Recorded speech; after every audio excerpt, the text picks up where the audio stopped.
Apreciados hermanos, explico la palabra de la fiesta de la Inmaculada Concepción.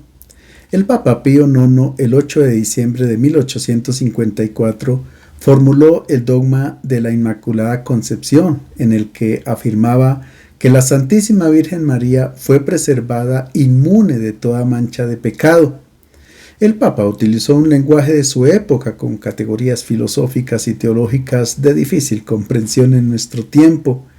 Una mujer privilegiada de Dios, llena de gracia, que no comete errores, exenta del pecado original, se aleja del común de los mortales. Concebir a María así es alejarla de nuestra condición humana, no es una compañera de viaje en el camino de la fe y en vez de unir divide a los hermanos e incluso obstaculiza los diálogos ecuménicos con protestantes y ortodoxos. La fiesta de la Inmaculada es una ocasión para acercarnos a la figura de María que aparece nítida en los textos bíblicos, en particular en el Evangelio, y liberarnos de ciertas concepciones que pueden ser equivocadas. María en los Evangelios aparece como una mujer muy humana. Es una niña hebrea que nació en los montes de la Baja Galilea, casada con José, una madre de familia y mujer de fe que ha afrontado todos los problemas de la vida que en su época no eran muy distintos a los nuestros. Dios no ha hecho ninguna excepción, sino que ha encontrado en ella la plena disposición para colaborar en el plan de la salvación. María ha sido colmada de gracia y bendiciones para que nosotros llegáramos a ser ricos en gracia y bendiciones. Los evangelios nos recuerdan los interrogantes de María y su difícil camino de fe. Así como Jesús y como nosotros, también ella ha sido tentada, pero en cada situación supo decir sí a Dios. La primera lectura es del libro del Génesis, capítulo 3, versículos 9 a 15. Engañados por la serpiente, la mujer y el hombre comen del fruto del árbol prohibido. Después que Adán comió del árbol, el Señor Dios llamó al hombre: ¿Dónde estás? Él contestó: Te oí en el jardín, me entró miedo porque estaba desnudo y me escondí. El Señor Dios le replicó: ¿Y quién te ha dicho que estabas desnudo? ¿Acaso has comido del árbol prohibido? El hombre respondió: La mujer que me diste por compañera me ofreció el fruto y comí. El Señor Dios dijo a la mujer: ¿Qué has hecho? Ella respondió: La serpiente me engañó y comí. El Señor Dios dijo a la serpiente: Por haber hecho eso, maldita seas entre todos los animales domésticos y salvajes. Te arrastrarás sobre el vientre y comerás polvo toda tu vida. Pongo enemistad entre ti y la mujer, entre tu descendencia y la suya. Ella te herirá la cabeza cuando tú hieras su talón. Y el hombre le puso por nombre Eva a su mujer, porque ella era la madre de todos los vivientes. Cuando el Papa Pío IX formuló el dogma de la Inmaculada, como todos en su tiempo, pensaba que el relato del pecado original se refería a la historia real de dos individuos, Adán y Eva. Pero no podemos atribuir a nuestro relato un valor histórico, sino sapiencial. En otras palabras, fue redactado con el fin de transmitir una enseñanza y no como algo que sucedió al principio del mundo. El objetivo del pasaje es ofrecer una respuesta al enigma de la presencia del mal en el mundo. No se trata de contar lo que hicieron nuestros primeros padres en el jardín del Edén, sino de explicar lo que somos nosotros hoy. Estamos en el campo de la mitología y la serpiente a la cual se refiere el autor no es la que conocemos hoy, sino la serpiente mítica que existía en la cultura mesopotámica y egipcia. Según las representaciones antiguas, en estas culturas las serpientes tenían autoridad para hablar de la vida porque al mudar su piel eran un símbolo del ciclo de renovación de la vida. La serpiente enrollada en un bastón representa a Asclepio, el dios griego que sana, y se ha convertido en el signo de la medicina. En el libro de los Números encontramos la serpiente hecha de bronce y elevada en un estandarte que cura a los israelitas que han sido mordidos por serpientes venenosas durante la travesía por el desierto. De manera metafórica, Jesús utiliza esta imagen en el Evangelio de Juan. Como Moisés levantó la serpiente en el desierto, así tiene que ser levantado el Hijo del Hombre, para que todo el que crea tenga por él vida eterna. Por otra parte, en la mitología las serpientes aparecen con alas para significar el control de la divinidad sobre los humanos, con patas delanteras de león y las traseras de buitre para representar un mundo celestial o metafísico. Aparecen también con rasgos antropomorfos, erectas en 2 pies, con manos y ofreciendo de comer a los dioses. Ahora se comprende mejor el castigo de Dios a la serpiente en nuestro pasaje. Sobre tu vientre caminarás y polvo comerás todos los días de tu vida. Es decir, ella ya no poseerá extremidades ni superiores ni inferiores y ya no dará alimento ni se alimentará de los productos de la naturaleza. La serpiente era un animal que, por no tener párpados en sus ojos y por su mirada penetrante, se convirtió en el signo de vigilancia, custodio de tesoros y por tanto signo de sabiduría. Es bien tarde, entre el año 80 a.C. y el 50, cuando el libro de la sabiduría identifica a la serpiente del paraíso con el diablo, porque Dios creó al hombre para la incorruptibilidad, le hizo imagen de su misma naturaleza, pero por envidia del diablo entró la muerte en el mundo y la experimentan los que le pertenecen, dice el texto. Del contacto del pueblo de Israel con la cultura persa nació la relación entre la serpiente del paraíso y Satanás. Desde entonces se le echa la culpa a Satanás de todo el mal que existe en el mundo y se le quita la responsabilidad al ser humano. Y sabemos que no es así, porque el mal reside en el corazón, como dice el libro del Génesis y como lo ratifica Jesús en el Evangelio. La serpiente del paraíso no es otra cosa que la voz interior de cada persona que engaña y no proclama la verdad sobre Dios. Echarle la culpa a otro o a una entidad externa del mal que causamos los seres humanos es una falacia. La historia del pecado original es, en realidad, la descripción del origen de todos nuestros pecados, algo que nos toca muy de cerca, porque toda criatura tiene en el plan de Dios un significado y un propósito, es parte de una obra maestra, tiene un lugar especial y una función particular en el universo. Como dice el libro del Génesis, vio Dios todo lo que había hecho y era muy bueno. Esta frase no se refiere a la ausencia de la enfermedad y de la muerte, sino al hecho de que toda criatura tenía un sentido. Todo servía perfectamente a la realización del proyecto del Señor. El hombre que se deja seducir por la serpiente que está en su interior termina estando fuera de lugar.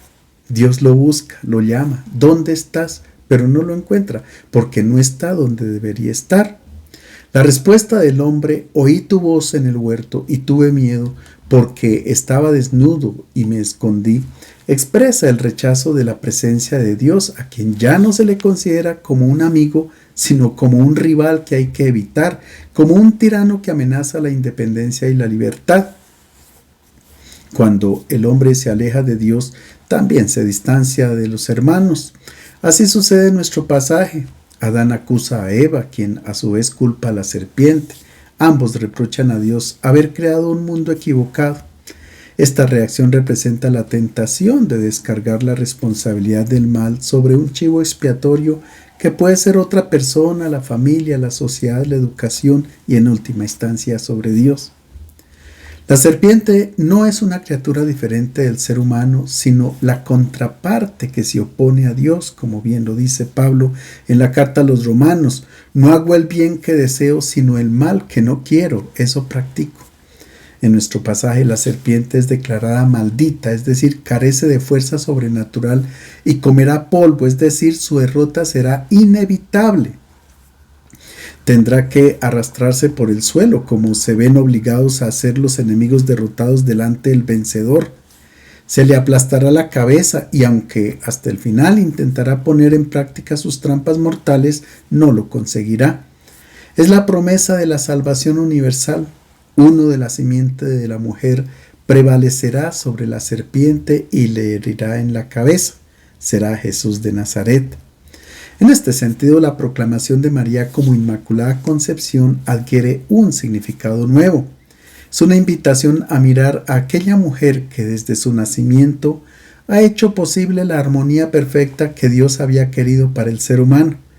María se ha abierto totalmente a la acción del Espíritu de Dios y su victoria sobre la serpiente es la declaración del triunfo de Dios sobre el mal.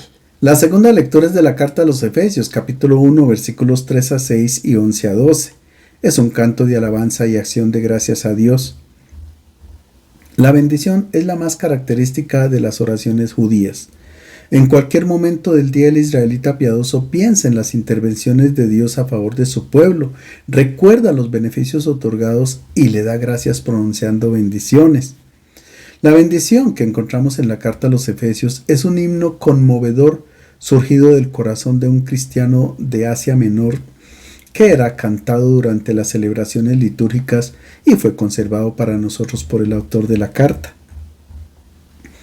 Bendito sea Dios, Padre de nuestro Señor Jesucristo, quien por medio de Cristo nos bendijo con toda clase de bendiciones espirituales del cielo. Por Él, antes de la creación del mundo, nos eligió para que por el amor fuéramos consagrados e irreprochables en su presencia. Él nos predestinó a ser sus hijos adoptivos por medio de Jesucristo conforme al beneplácito de su voluntad, para alabanza de la gloriosa gracia que nos otorgó por medio de su Hijo muy querido. Por medio de Él, y tal como lo había establecido en el que ejecuta todo según su libre decisión, nos había predestinado a ser herederos, de modo que nosotros, los que ya esperábamos en Cristo, fuéramos la alabanza de su gloria. La oración comienza con una alabanza al Señor, que ya no es llamado Dios de Abraham, de Isaac y de Jacob, sino el Padre de nuestro Señor Jesucristo. Se le bendice porque, habiéndonos incorporado a Cristo, nos ha hecho partícipes de toda bendición espiritual. Las bendiciones prometidas a los patriarcas eran consideradas como materiales. Dios se mostraba benévolo con su pueblo cuando otorgaba cosechas abundantes, multiplicaba rebaños y ganado, hacía crecer a los hijos como retoños de olivo y convertía a las hijas en hermosas como columnas esculpidas, dice el Salmo 144. Quien mediante el bautismo ha entrado a formar parte de Cristo, ha sido colmado de bendiciones espirituales que no se contraponen a las materiales, sino que constituyen una nueva realidad, una oferta de bienes imperecederos, de una vida que va más allá de los horizontes de este mundo. Después de esta exclamación gozosa, el himno presenta en la primera estrofa el proyecto de amor ideado por Dios. Ya antes de la creación del mundo, Él había planeado la salvación de todos los seres humanos. Deseaba que se convirtieran en una única persona en Cristo, que participaran de su vida y entraran a formar parte de su familia. Este es el destino que le espera a la humanidad entera, no la ruina, sino la alegría sin fin para alabanza de su gloria. Para indicar esta alegría, el texto griego emplea el verbo charito, que significa colmar gratuitamente de todo bien. Este verbo lo utiliza Lucas cuando el ángel Gabriel saluda a María. Alégrate, es decir, has sido colmada por Dios de todo bien, el Señor es contigo. El himno canta la condición nueva de los creyentes en Cristo. Estos se han convertido en herederos de los mismos bienes que el Padre da a su Hijo unigénito. La imagen de la herencia nos recuerda una vez más la gratuidad de los dones de Dios. Todo en Él es gracia y benevolencia y quiere que entre los seres humanos circule siempre este amor gratuito. La alegría que impregna todo el himno nace de la certeza de que la bondad de Dios hacia el ser humano es incondicional, no depende de ningún mérito, es pura gracia. Cuando en la historia del mundo o en la vida personal el mal parece que impone su dominio, este himno recuerda al creyente que la victoria final pertenecerá a Dios. Él se encargará de llevar a cabo el diseño que ha ideado antes de la creación del mundo. En María, ninguno de los dones de Dios ha sido perdido, y después de ella, Dios nos colma de todos sus bienes y nos invita a acogerlos y a dejarlos fructificar como lo ha hecho la Madre del Señor. El Evangelio es de San Lucas, capítulo 1, versículos 26 a 38, la anunciación del ángel Gabriel a María. Nuestro texto forma parte del Evangelio de la infancia desde la perspectiva de San Lucas, y no es la primera vez que encontramos en la Biblia el anuncio de un nacimiento extraordinario de un niño. Sara, que era estéril, concibe a Isaac a sus 99 años cuando Abraham tenía 100. Tanto la madre de Sansón como de Samuel eran estériles. Los padres de Juan el Bautista son viejos e Isabel era estéril. También el nacimiento de Jesús acontece de modo extraordinario. María es virgen y no ha tenido relaciones con su marido. La Biblia presenta estos nacimientos extraordinarios para indicar que son un acontecimiento de salvación, suceden como un don de Dios. En el siglo XVIII la crítica histórica y literaria puso en evidencia que los relatos del Evangelio no eran páginas de crónica, porque esa no era la intención de los autores. Ellos querían transmitir un mensaje teológico y para tal fin, basados en los acontecimientos, utilizaban metáforas e imágenes en su mayoría tomadas del Antiguo Testamento. Todos quisiéramos conocer los hechos reales, materiales de la escena de la Anunciación, pero no es posible porque este no era el objetivo del evangelista Lucas. Su objetivo era hacernos comprender que Jesús es el Hijo de María y qué ha sucedido en la historia a partir del hecho de la encarnación del Hijo de Dios. Vamos a explicar las imágenes bíblicas que Lucas utiliza para comunicarnos la buena noticia de que Dios se hace hombre. El sexto mes envió Dios al ángel Gabriel a una ciudad de Galilea llamada Nazaret, a una virgen prometida a un hombre llamado José, de la familia de David. La virgen se llamaba María. El texto inicia con una indicación de tiempo, el sexto mes. El evangelista no utiliza una fecha exacta del calendario para ubicar el hecho, pero por los estudios bíblicos podemos situarlo con cierta precisión. Era el año 746 a partir de la fundación de Roma, que según los historiadores tuvo lugar el 21 de abril del año 753 a.C. Por tanto, la anunciación aconteció en el año 7 a.C. Era una fecha famosa para la historia humana, porque se cumplían 20 años desde cuando el Senado romano proclamó a Octavio Augusto como emperador. En la tierra de Israel era el año 29 del reinado de Herodes el Grande. A Lucas no le interesó las célebres fechas de la historia humana, sino que tuvo como punto de referencia la fecha de otra anunciación, cuando el ángel de Dios comunicó a Zacarías que su esposa Isabel tendría un hijo y que lo llamarían Juan. Para el evangelista es el sexto mes desde que se comenzaron a cumplir todas las promesas de Dios. A él no le interesan los grandes acontecimientos del Imperio Romano, que son eventos donde aparece el poder, la guerra, la esclavitud, y que al fin y al cabo todo se acaba, no queda nada, es una gloria efímera. En cambio, la historia que Dios teje con la humanidad permanece para siempre. Esta historia comienza el sexto mes y sus actores serán todos aquellos que contribuyan, incluso con la donación de la vida, en el proyecto de la salvación de Dios. La segunda indicación que nos ofrece el evangelista es geográfica, una ciudad de Galilea llamada Nazaret. La región de Galilea está al norte de la tierra de Israel, alrededor del lago de Tiberíades. Para los judíos era una tierra lejana y despreciada, impura, porque permanecía en contacto con poblaciones paganas y no practicaba una religión pura como la de Jerusalén. Por otra parte, Nazaret era una aldea muy pequeña, insignificante, nunca es nombrada en el Primer Testamento. En tiempos de Jesús era habitada por gente sencilla, con escasa instrucción. En el Evangelio de Juan, cuando Felipe dice a Natanael, «Hemos encontrado al Mesías Jesús de Nazaret», Natanael contesta con ironía, «¿Acaso de Nazaret puede salir algo bueno?». Pero es así como actúa Dios. No se fija en las grandes metrópolis de la época, Roma, Olimpia, Alejandría, Jerusalén, sino en una aldea insignificante desde el punto de vista de los poderes terrenos. Lucas habla de una virgen prometida a un hombre llamado José, de los descendientes de David. José y María ya habían celebrado los esponsales, es decir, la primera etapa del matrimonio donde la pareja se comprometía. Durante este periodo los novios no vivían juntos, pero la relación era muy seria y estable. La segunda etapa del matrimonio eran las bodas, cuando ya los esposos iban a habitar juntos. Lucas habla de una virgen, pero no se refiere a la virginidad biológica de María, en la que creemos según la tradición, sino que se trata de una imagen bíblica, más bien un poco negativa. La virginidad era apreciada antes del matrimonio, no después. Una mujer sin hijos era como un árbol seco que no da fruto. En este caso, esta condición era despreciada porque era sinónimo de muerte. ¿No acaso el evangelista narra la anunciación a Zacarías resaltando la esterilidad y la vejez de Isabel?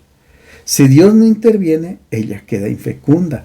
Isabel es la imagen de la humanidad que espera la intervención de Dios para recobrar vida.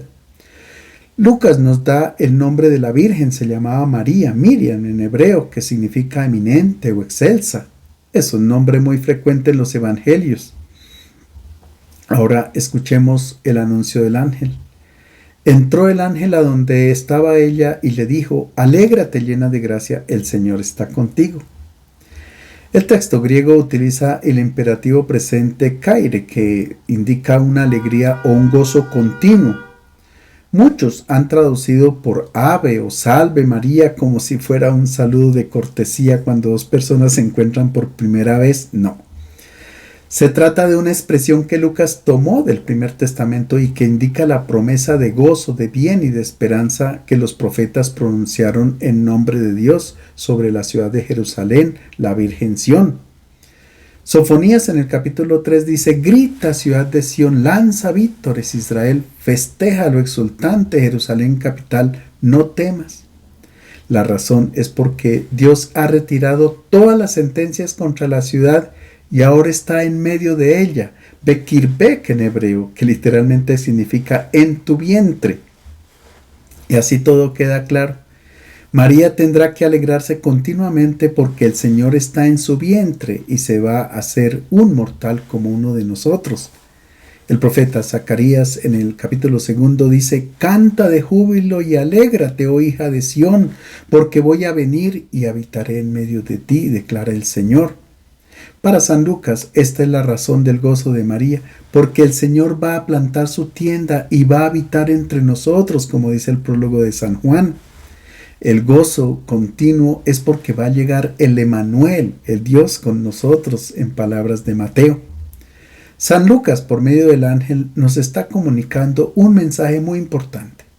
Todas las promesas de Dios anunciadas por los profetas se están llevando a cabo en la persona de María. Es por esto por lo que el ángel la llama keharitomen en griego, que significa colmada de gracia, es decir, colmada de todos los bienes de Dios de manera gratuita. También nosotros, por medio de María, hemos sido colmados de todos los dones de Dios, a pesar de nuestras limitaciones y de nuestro pecado, porque el amor del Señor es incondicional para con sus hijos. En nuestro texto, el ángel asegura la presencia y la asistencia de Dios a María. El Señor está contigo. Un acto de confianza que está presente en todas las personas que el Señor llama para desarrollar una misión que supera las capacidades humanas. En el Primer Testamento Dios asegura su presencia a Josué cuando le confía la misión de hacer entrar al pueblo de Israel en la tierra prometida. Le dice: sé fuerte y valiente, no temas ni te acobardes, porque el Señor tu Dios estará contigo donde quiera que vayas. A Gedeón, que tenía la misión de liberar a los israelitas de las manos de los madianitas, el ángel del Señor se le apareció y le dijo: el Señor está contigo, valiente guerrero. Y ahora comprendemos por qué a María el ángel dice: el Señor está contigo. Escuchemos cómo responde María a las palabras del ángel. Al oírlo, ella quedó desconcertada y se preguntaba qué clase de saludo era aquel. El ángel le dijo: no temas, María, que gozas del favor de Dios. María, concebirás y darás a luz un hijo, a quien llamarás Jesús. Será grande, llevará el título de Hijo del Altísimo. El Señor Dios le dará el trono de David su padre, para que reine sobre la casa de Jacob por siempre y su reino no tenga fin. Al escuchar al ángel, María quedó desconcertada. El verbo griego que se emplea aquí es diataresen, que significa la agitación fuerte de las ondas del mar. María experimenta una agitación interior porque se le ha confiado una tarea que la ha tomado por sorpresa, pero enseguida el ángel le revela el misterio. Mira, concebirás y darás a luz un hijo a quien llamarás Jesús. Jesús significa Dios salva. Además se dice que el niño será grande, llevará el título de Hijo del Altísimo. Será grande no a la manera humana, con poder para dominar, tampoco como los israelitas entendían a Dios superior a todos los dioses de la tierra. No. La grandeza de nuestro Dios está en la humildad, en la fragilidad de un pesebre, en la necesidad de una caricia como todo niño que viene a este mundo. Su grandeza se va a mostrar en el servicio a la humanidad a tal punto de entregar su vida por amor. El otro título para Jesús es Hijo del Altísimo, el Elión en hebreo, que significa el más alto. Lo encontramos en el Primer Testamento con referencia a Dios, así dice el Salmo 113. ¿Quién es como el Señor nuestro Dios que está sentado en las alturas? Él se inclina para ver los cielos y la tierra, levanta al pobre del polvo y al necesitado del muladar. La altura de Dios es totalmente opuesta a la altura que codician los seres humanos. El rostro de Dios lo podemos contemplar en Jesús de Nazaret, que se inclina para lavar los pies de sus discípulos. El ángel también le indica a María que el Señor Dios le dará el trono de David su padre y su reino no tendrá fin. Es en Jesús de Nazaret que se cumplen las promesas hechas por el profeta Natán al rey David. Y ahora escuchemos el diálogo entre María y el ángel. María respondió al ángel: ¿Cómo sucederá eso si no conozco varón? El ángel le respondió: El Espíritu Santo vendrá sobre ti y el poder del Altísimo te cubrirá con su sombra. Por eso el santo que nazca llevará el título de Hijo de Dios. Mira, también tu pariente Isabel ha concebido en su vejez, y la que se consideraba estéril está ya de 6 meses. Pues nada es imposible para Dios, respondió María. He aquí la sierva del Señor, que se cumpla en mí tu palabra. Y el ángel la dejó. María pregunta cómo ella se tendrá que comportar para desarrollar su vocación de ser la madre del Señor. Ella es consciente de su responsabilidad y da una respuesta libre. El ángel responde a la inquietud de María por medio de imágenes bíblicas. La primera es que el Espíritu Santo descenderá sobre ti. No se trata de una función masculina. En griego, espíritu neuma es neutro y en hebreo ruá es femenino. Por tanto, el significado es otro. El Espíritu aparece cuando Dios estaba creando el mundo. El Espíritu de Dios se movía sobre la superficie de las aguas. Se trata de la fuerza creadora de Dios. Por tanto, Lucas nos dice que en el vientre de María acontece un acto creador de Dios. La segunda imagen es la sombra del poder del Altísimo que cubrirá a María. La nube y la sombra son en el Primer Testamento signos de la presencia de Dios. Cuando Moisés subió al Sinaí para hablar con Dios, se dice que la nube cubrió el monte. De igual manera sucedía cuando él entraba en la tienda del encuentro para hablar con Dios. La nube cubría la tienda y la gloria del Señor llenaba el tabernáculo. San Lucas nos está diciendo que María es el nuevo tabernáculo donde se hace presente el Señor. Ella es la nueva arca de la alianza. En su vientre está presente la vida del Eterno. Se trata de una profesión de fe en la que se acepta que el Hijo de María es el Hijo de Dios, generado por la fuerza creadora del Espíritu Santo. El texto concluye diciendo que nada es imposible para Dios. Son las mismas palabras que Dios dirigió a Abraham cuando le anunció el nacimiento de Isaac. Nada es imposible para Dios porque hay otro testimonio, y es el de Isabel, la esposa de Zacarías, que a pesar de su esterilidad y de su vejez, el niño Juan ya lleva 6 meses en su vientre. María responde: He aquí la sierva del Señor, que se cumple en mí tu palabra. Aparece he aquí, hineni en hebreo. Es la expresión de los personajes del Antiguo Testamento para demostrar su total disponibilidad a la llamada de Dios. La encontramos en Abraham, Moisés, Samuel, Isaías y los demás profetas. María se presenta como la sierva del Señor. El título siervo estaba reservado a los profetas en el Primer Testamento. Siervo es aquel que ofrece su vida totalmente al designio de Dios. María es la única mujer que recibe este título en toda la Biblia.